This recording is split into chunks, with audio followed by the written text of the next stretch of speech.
everybody, and welcome to a very special Fight and Focus. I'm Josh Chernoff, and today we are talking all about this huge event coming to you live January 29th, Saturday night, 8 o'clock Eastern Time, right here on FITE. Of course, the event I'm talking about is Don King Presents Return to Greatness. Man, this is going to be a big one, and when we have a big boxing event, that's when I like to bring in the publisher. Yeah, I'm talking about the big guns here. The publisher of Fight Freaks Unite newsletter. Welcome back to Fight and Focus, Mr. Dan Rafael. Hey, Josh, great to be on with you again. Looking forward to this one. Oh, this is going to be a good one. It's going to be a real good one. If you hear that, that's because it's not just, no one wants to listen to you talk to me. You hear that laugh? Well, when we are going to have Don King presents something, who else, Dan, are you going to talk to than Mr. Don King himself? Yeah. Yay. I'm so happy to be interviewed by the inaudible, renowned Dan Rafael. And so I know you will be getting in those three words that have really hard and what's a harbinger of what freedom of speech means: fair, objective, and impartial. And that's the way, with greatness all around it, that's who we're going to be talking with, Dan Rafael. Oh, I'm so excited. And to be on Fight, the best in, streaming pay-per-view. Yes, and with a great guy, a producer guy named Mike Weber that really works for Fight. That is fabulous, you know what I mean? His word means everything to him, as it does to me. Your word is your bond, you know. So therefore, people live by your word. And as long as you say it and what you mean, what you say, and say what you mean. And that's what we're going to do here. And you're going to find out what the Fight's renowned great reporter, Dan Rafael. Well, we're gonna get to it. I'm just gonna get out of here. I'm gonna go in the green room and sit back and watch Mr. Don King. Dan Rafael, why don't you just take it away? You and Don King have known each other for such a long time. So actually, before I step out, Dan, I'd like to know, tell me a little bit about the history between you and Mr. King. I've known Don King for about 21 years.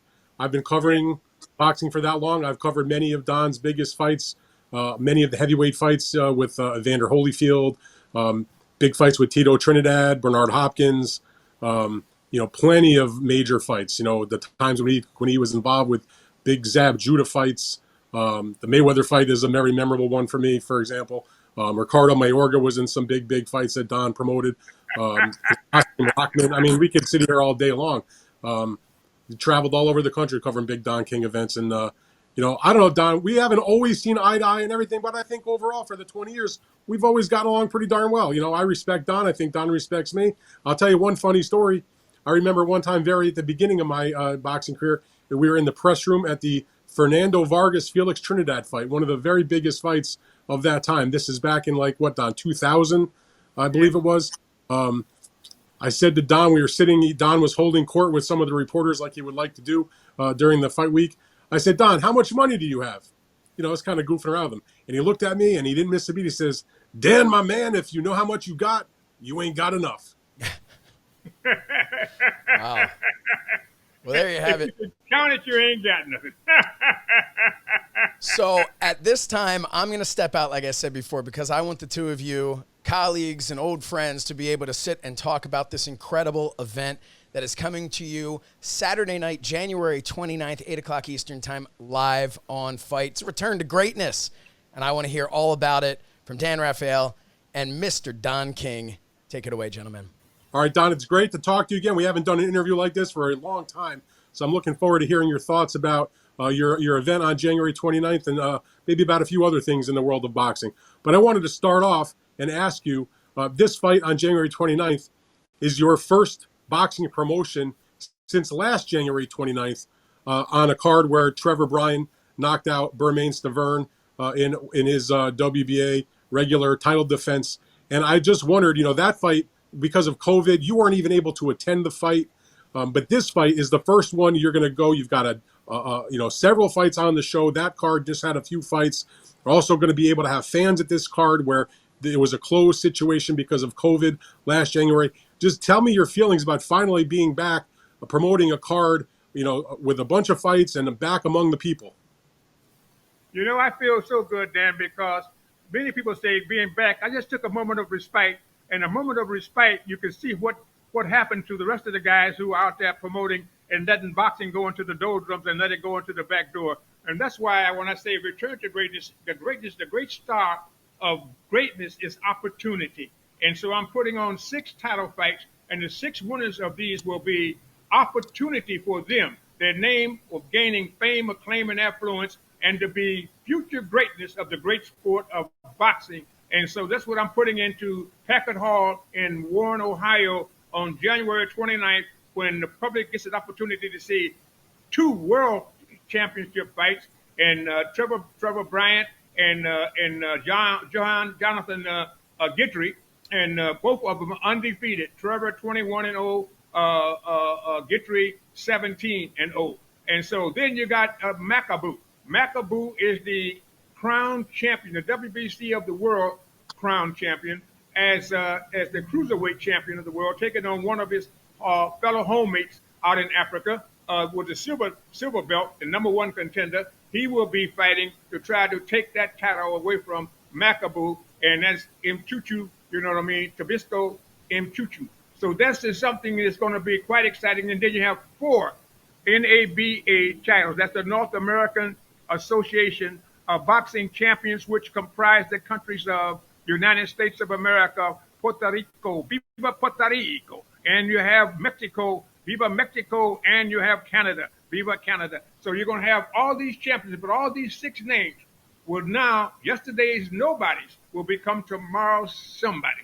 And that's what the significance is, because many of the fans do not know the names of these boxers. They know the titles and they know the organizations of what that's out there, but they know me. And what they know me about me is that I'm going to fulfill the prophecy. I'm not going to give them 1 main event. I'm going to give them 6 main events. So if one of them falls short of the mark, they will have it. And if all of them collectively come out and do something that's great, then they will be appreciative of having a wonderful evening at home, dealing with family and personal friends who have taken the shots or take the protections of the COVID-19, and at the same time being able to enjoy themselves and put a little levity and fun back into the sport of boxing and to boxing's life. I kind of liken it, Dan, to the old song, "Hey, everybody, let's have some fun. You don't live but once, and when you're dead, you're done, so let the good times roll." And so we're going to have the good times rolling in your home in America for just a mere $50, $49.99. Around the world, it will be $15. And we're going to have everybody, anybody, that's going to be a part of this great program and this great, exciting, spectacular night of 6 championships fights on the same card. And I'm thrilled beyond belief. And it's just great for me. And I feel so happy to be able to report that to you, Dan. All right, Don. Now, I know you have a bunch of fights on the card. The 2 fights that mainly we're going to talk about are the world title bouts. But I have to ask you, because I had this same question in my mind. I've had a few other people that sort of quizzically said, "How is this possible?" So you have in your main world championship fight on this card, Makabu from Congo in Africa, Tabiso Machunu from South Africa in Africa, and you have them fighting in Warren, Ohio. I'd like to know from you, sir, how in the world does this card wind up in Warren, Ohio? Because it's at home. It's like a homecoming. I'm going back home, and Warren, Ohio is right down the street from the renowned training camp of Don King, Muhammad Ali, Mike Tyson, Larry Holmes. All of them had an opportunity to be able to train there and to be able to further their greatness and make that what you call that step that imprints them into the hearts and minds of people around the world. And this is what it is: opportunity. Here is opportunities where I began with the great state of Ohio and Cleveland, coming there years ago when Muhammad Ali, was I was there, and the hospital in Cleveland, suffering from racism and prejudice. No one would service the black people and poor people with white and indentured service, they would call them. But then I come back out of the penitentiary, coming fresh out of the penitentiary, and all of the city leaders was there to meet me and greet me when they usually run away from a felon or an ex-felon. They come back and they would run away from them, try to distance themselves from them. They didn't. They were waiting for me to ask me to try to help them to help keep the doors of the Forest City Hospital open. I called my dear friend Muhammad Ali, and he said he would come and box, that night, and he boxed 5 or 6 different competitors to demonstrate that we, the people, means more than everything else.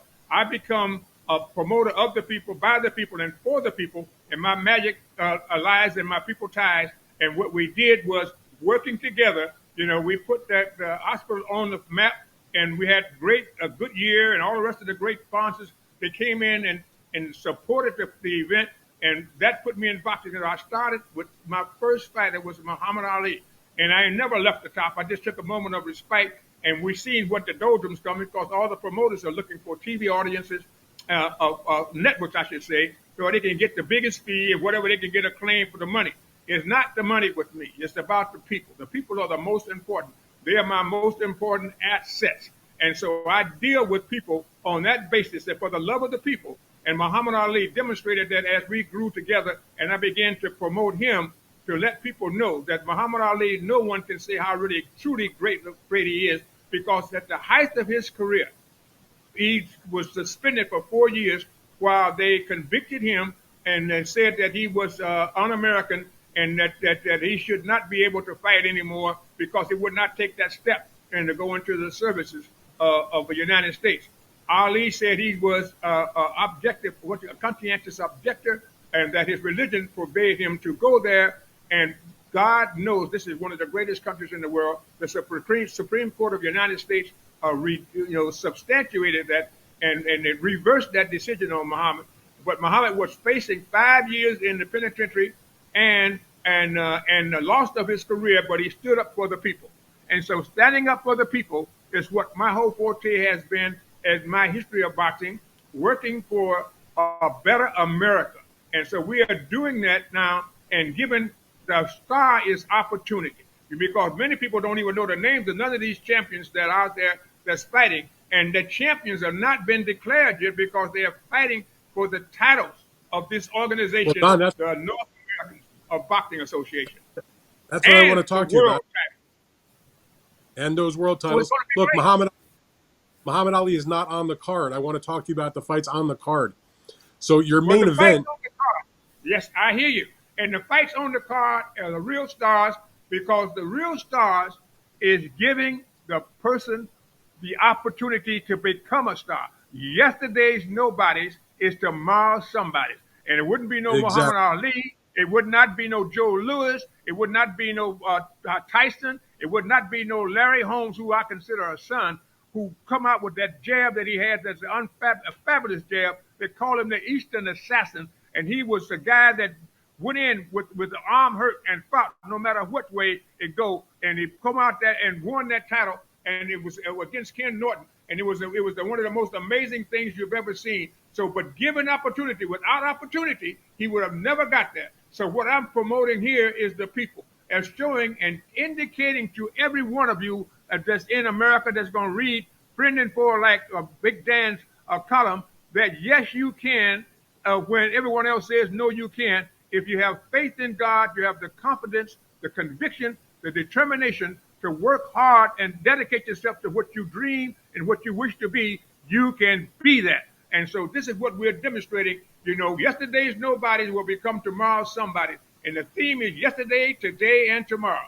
And so if we can demonstrate from the history of yesterday and the guidelines going into the day, I'm giving opportunity, and tomorrow you will get the glory of the future greatness of these 6 champions that come out this night on 29th of January, and in the humble state of Ohio, in the great city of Warren, Ohio, and in the hometown of Don King, right out of Cleveland, and the great state of Ohio, that we're going to give you an opportunity to see greatness at its birth, history in the making.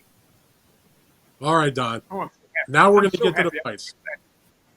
Okay. So in your main event, you got Junior Makabu defending the WBC cruiserweight title. Now, I've seen Junior fight several times. He's a big puncher, cruiserweight, 200-pound man, southpaw, makes for pretty good fights. Anybody that's gone on YouTube or watched the other streams, can easily find footage of him. Makes for fun fights.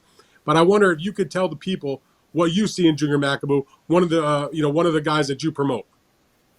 Well, Junior Makabu I'm introducing Junior Makabu to the world. Nobody knows Junior Makabu. Naturally, Dan does because Dan is an impresario of wisdom and understanding in the great fisticuff sport of boxing.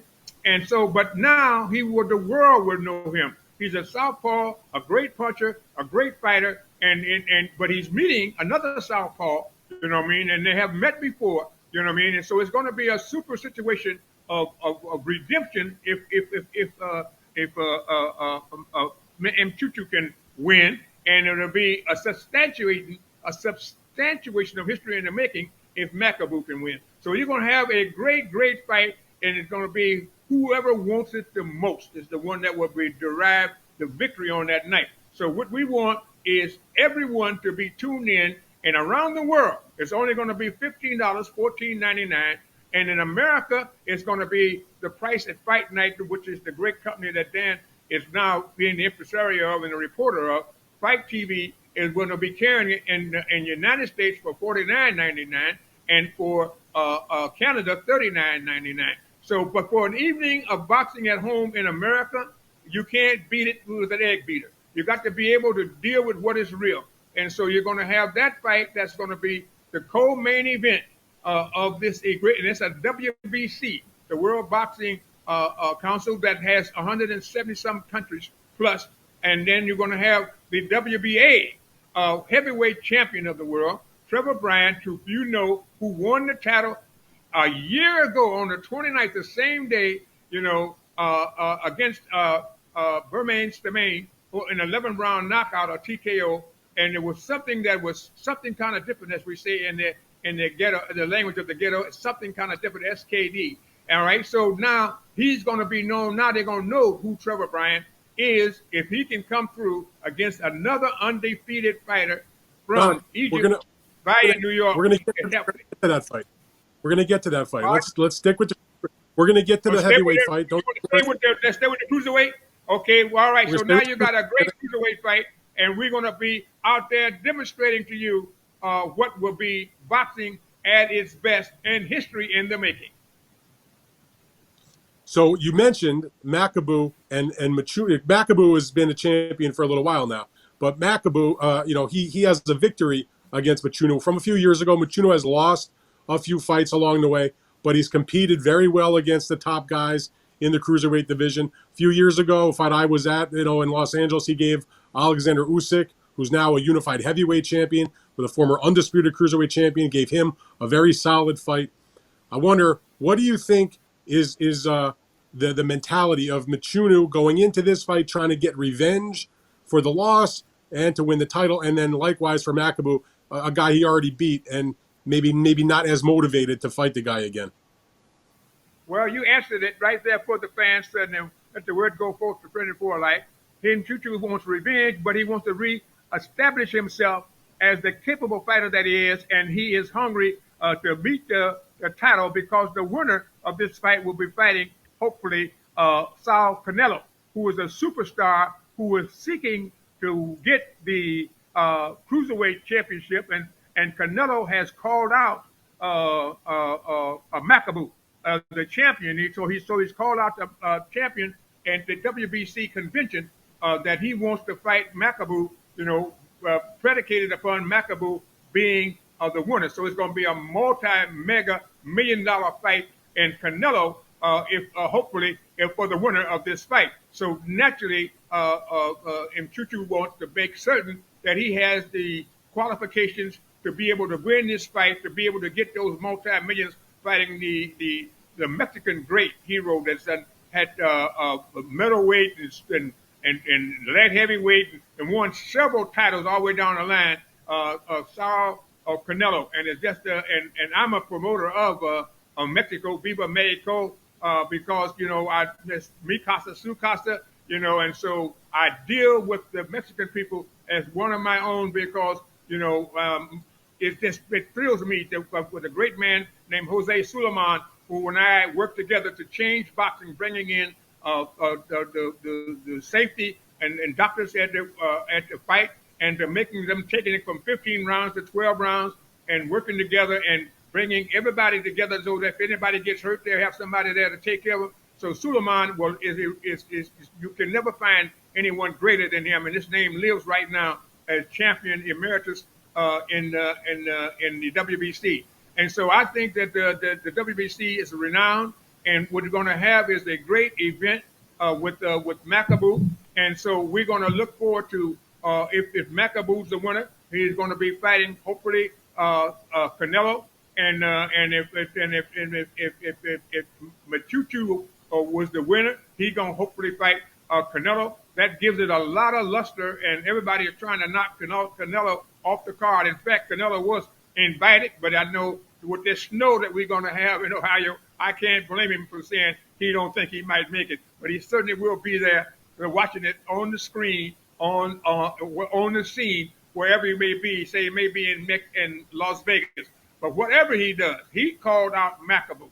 And so therefore, everybody and their brother Dan is trying to derail his thought from fighting Makabu. My friend Lonesome Bob and everybody else is trying they can. But he got to realize one thing. Nobody thinks for Canelo but Canelo and Reynoso. That's his great manager and a terrific trainer, fighter, manager. He's the combination of all. And so they are the ones that made the decision to call out Makabu, no one else. And so everybody is now trying to second guess and think for them. They think for themselves, and that's what impresses me, that they are a M-A-N, man. And so they practice manhood, and they make their decision, and their word is their bond.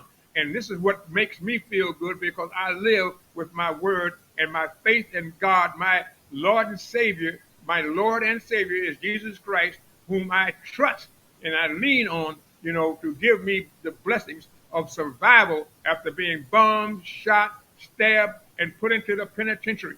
You know what I mean? And told that I would be getting what they call shock probation, 30 to 90 days, and I end up doing 4 years. But the 4 years educated me with Socrates and Plato and Euphrates and all of the different great minds of yesteryear that would enable to me to be able to understand human nature, and that people are the most important. Everything we do is for the good of the people and the love of the people. So we're going to have a tremendous night of boxing here, and that Makabu and Mchuchu, they're going to be there to get the fruits and the benefit of their labor and dedication and commitment to entertaining you, but winning that title so that they can get a chance to then get the bounty, the millions of dollars and a payday with a superstar in Saul Canelo. So it's wonderful thing that I'm here. Canelo. I want to ask you about him. I mean, he's one of the great fighters of boxing today. Most people consider Canelo to be pound for pound. And like you mentioned, Eddie Reynoso, his trainer, his manager, he's the one that went to the WBC convention, said that they wanted to put their name in the hat, I guess, see if they could get approval to challenge Makabu, I guess, or Machuno if he was the winner of the fight. What do you think about, I mean, you've promoted many fighters that have jumped up in weight classes and been successful, and some that haven't been successful. What do you think about Canelo, who's currently the undisputed super middleweight champion? He's had titles at junior middleweight, also at light heavyweight, but now presently at super middleweight, going all the way from fighting guys who are 168 pounds, and not that he would weigh all the way up at the 200-pound limit, but to challenge a man who would be around 200 pounds for that title. That's a pretty big leap. What is your, I know we're talking about your card, but I know Canelo was the great superstar of our time. What do you think about the cojones, let's say, that he has to try to do that? Well, I love Canelo. You know what I mean? He's Mexico. I put him into the category of all those who fight for the Mexican people. Juan Benitez, and what is called the Pancho Villa, and Emiliano Zapata. You know what I mean? All of those people that were fighting for the benefit of the people, and that's what September the 15th and whatever it is when they declared Mexico, to be independent.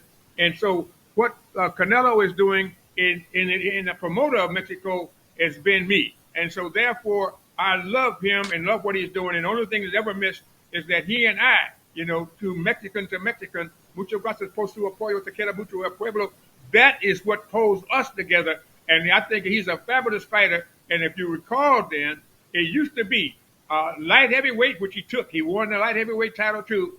And so, but when you went over that 175 pounds, you were a heavyweight. You know what I mean? And through the ingenuity and the genius of Jose Suleiman Chagnon, he began to change the different things from the 15 rounds to the 12 rounds and the different status that would be for boxers. But in the real world of boxing, it was the 8 categories where you had the heavyweight was over the 175 pounds, and that means whatever weight you weigh, over 170 pounds to 400, pounds, you were a heavyweight.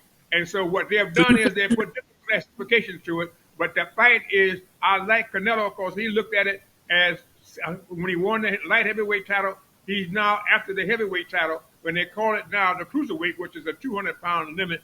But I want to offer him the heavyweight after he gets the cruiserweight if he was to be lucky enough to get it. But I have to tell you this. Mabuto said he's going to knock him out. He said he made a mistake of asking for me. And he had a face-off with him, with Eddie Reynoso and Canelo at the convention.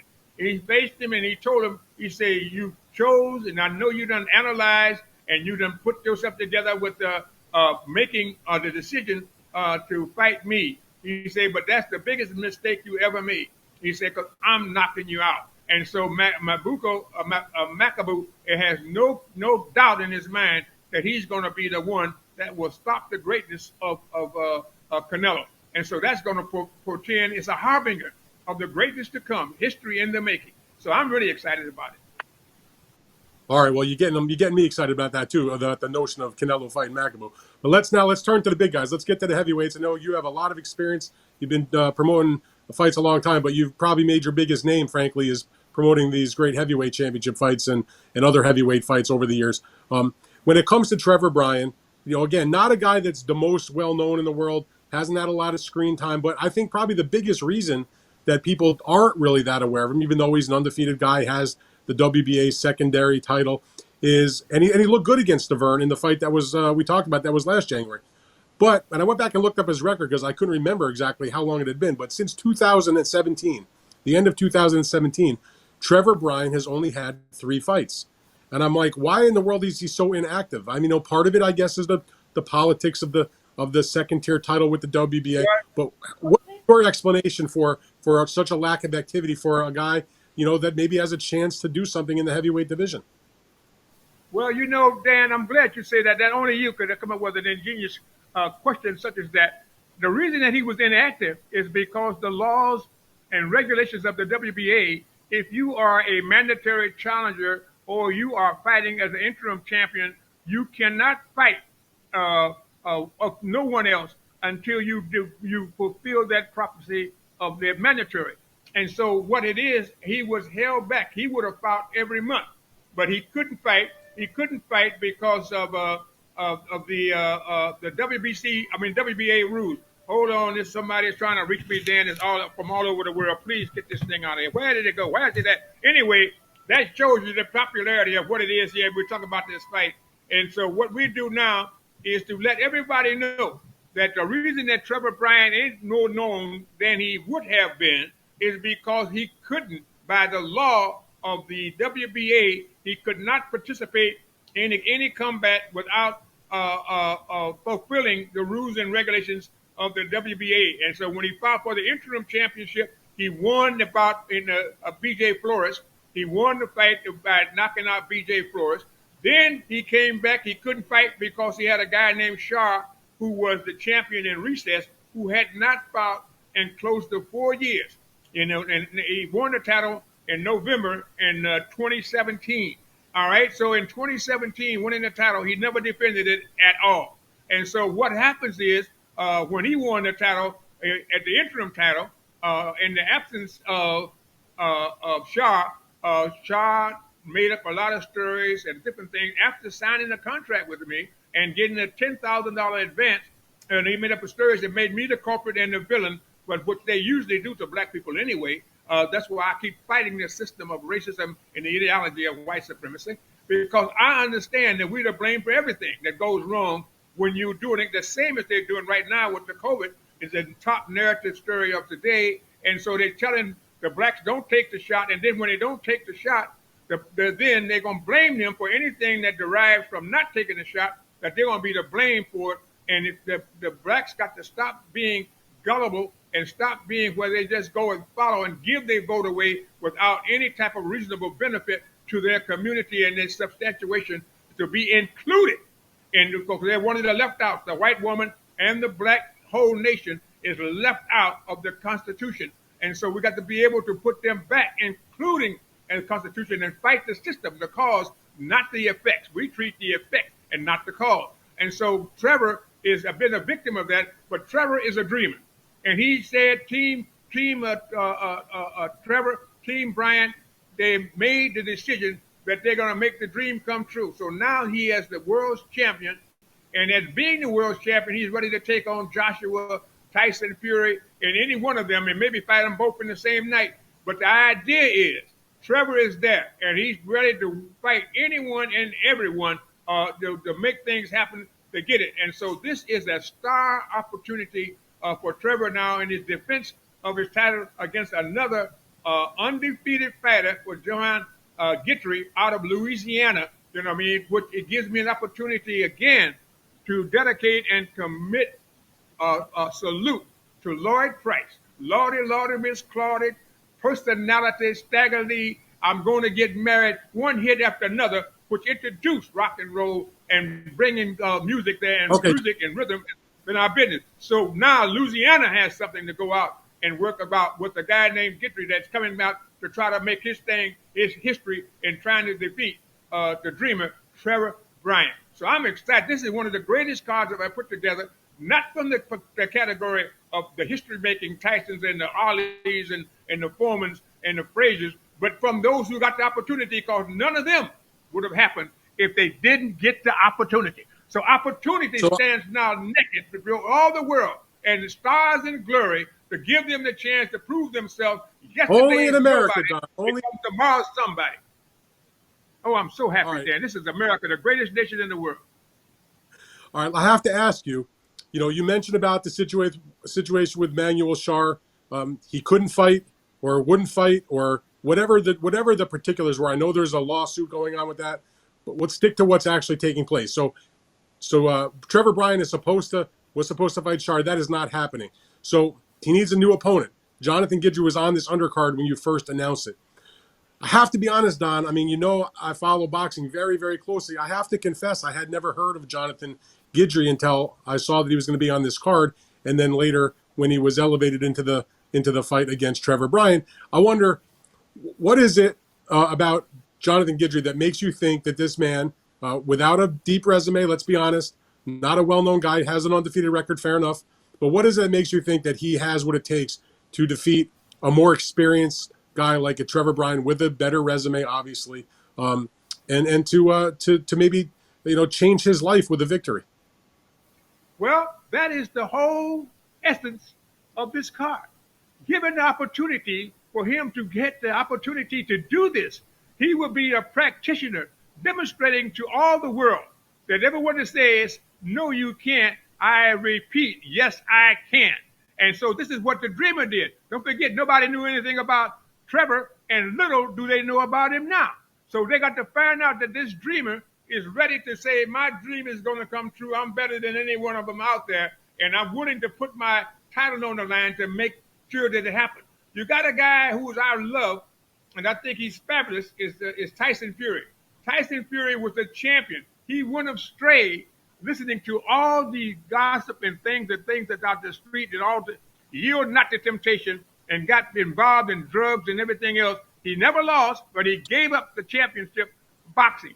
He gave up the title, and we got into the role of skullduggery, and disparagement and discouragement, you know what I mean? But then he found himself. He prayed to God. He found himself, came back, when no one could give him a chance to say that he could be what he can be, the hero that he has turned out to be now. And now he's back as the champion and working hard to be undisputed champion of all the divisions in the heavyweight category, after being a junkie and being out there doing all these different things. And now he's ensuring what can happen, the handicap, and now rising to the occasion, to be history in the making. And I love him for that because he demonstrates that no matter how low you get, how many you get knocked down, get up off the ground, dust yourself off, and get back into the game. It ain't about, who, what, where, when, and how. It's about, can you stand the test of time? Do you have the faith and the courage, the conviction, the determination to rise to the occasion above the fray and become the champion of the day? Like what everyone says, who is this guy? Where did he come from? That's what the word upset came into a play. Yesterday's nobody, tomorrow's somebody. And that's what we're selling on the 29th of January in Warren, Ohio. There's 6 titles. And those 6 names are the Star of Glory, which is opportunity, which gives great a harbinger to the greatness of the sport of boxing, the glory of the sport of boxing in the future. So you're looking at the future when you're coming here. We understand the past. We understand the present. And you are absolutely correct. Nobody shouldn't go or wouldn't bother to do this. But in the land of opportunity, a great nation was born under God. That's good to say this new nation under God, conceived in liberty and dedicated to the proposition that all men and women are created equal. We hold these truths to be self-evident, that all men and women are created equal, endowed by their Creator with certain inalienable rights, among these which are life, liberty, and the pursuit of happiness.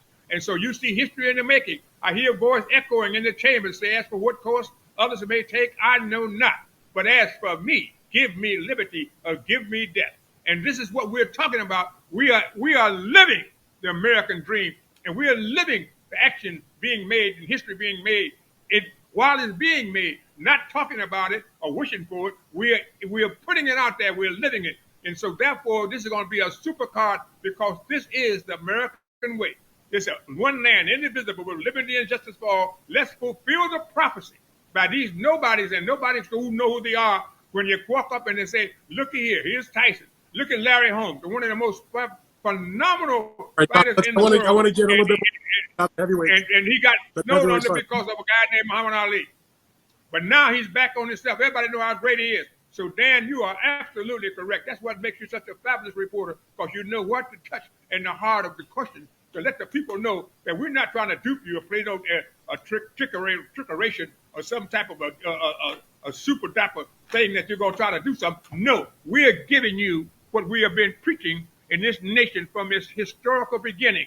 You know what I mean? That given the opportunity, in the land of opportunity, free speech, you know what I mean, and the right to assembly, the right to protest, the right to go out and fight for what is right. And we have glorious guys, the vanguard of our nation, our great military, that have put their lives on the line and to substantiate that fight for this great nation and for its great people. And people are the most important. So I'm making this a whole exercise of not going out to try to fool nobody, but to demonstrate the greatness of what these cosmic words mean when it says a new nation under God, conceived in liberty.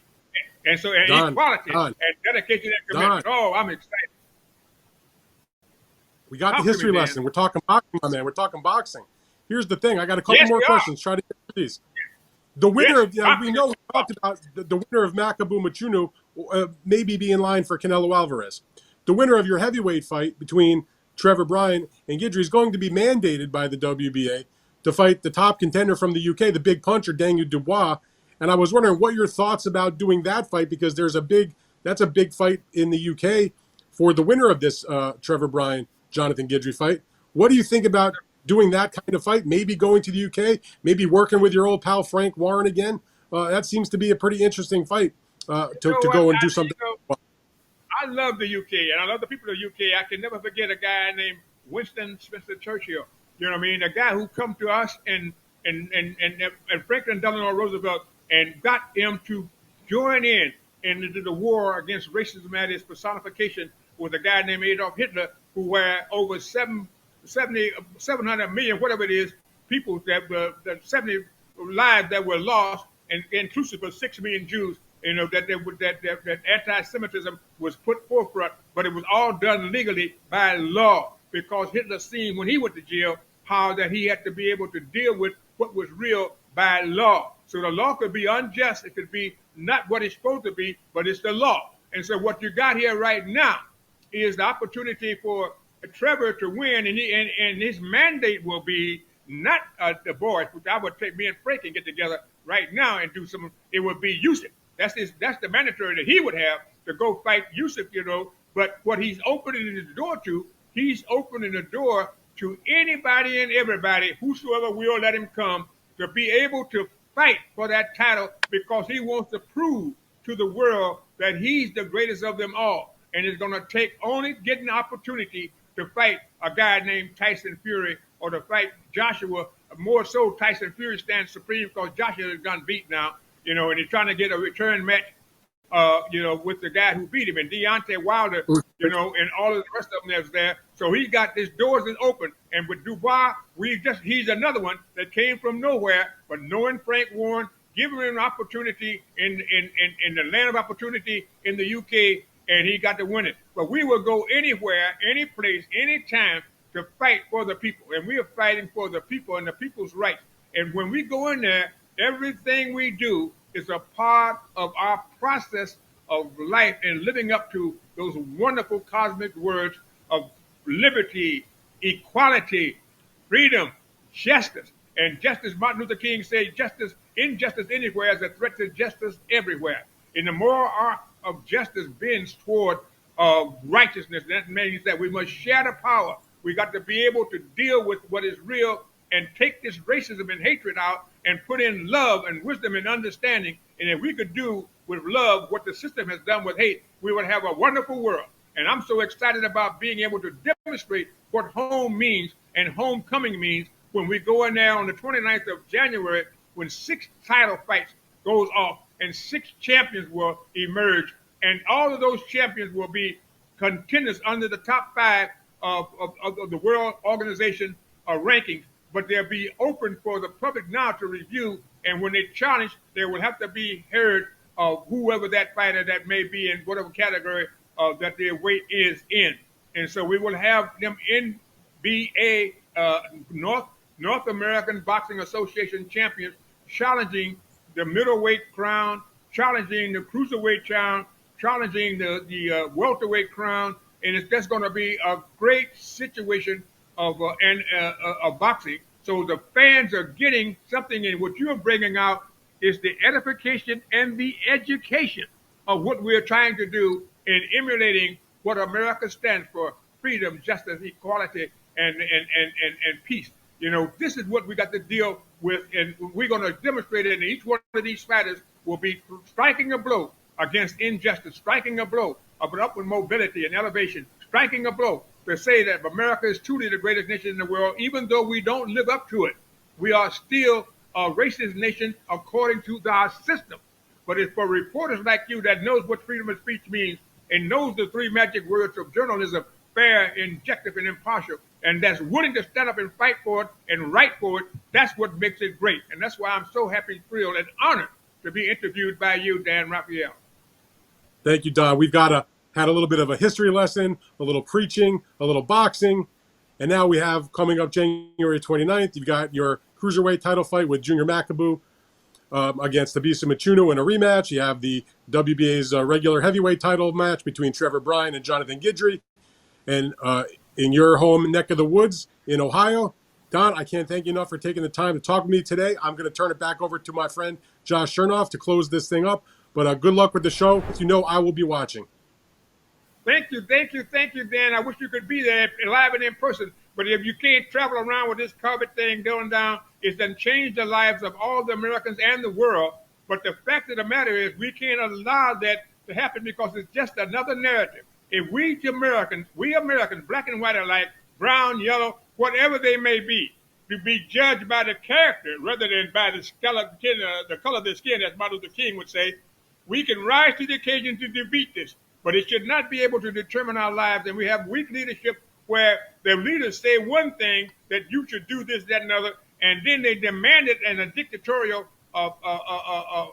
matter of speech and put a law behind it, then to enforce it. That is why we're having so much trouble when you should be able to persuade and to be able to influence the people to do what is best for them. Because it's 1,000% better to have taken the shot and wore the mask than when you don't need it, and then then to have it when you need it and you can't get it. So it doesn't hurt nothing, but people don't want to be told what to do. They don't want to be dictated to what they do. They don't want to be put into a fascist, in a communist state of mind where the dictators to tell them when to eat and shave and bathe.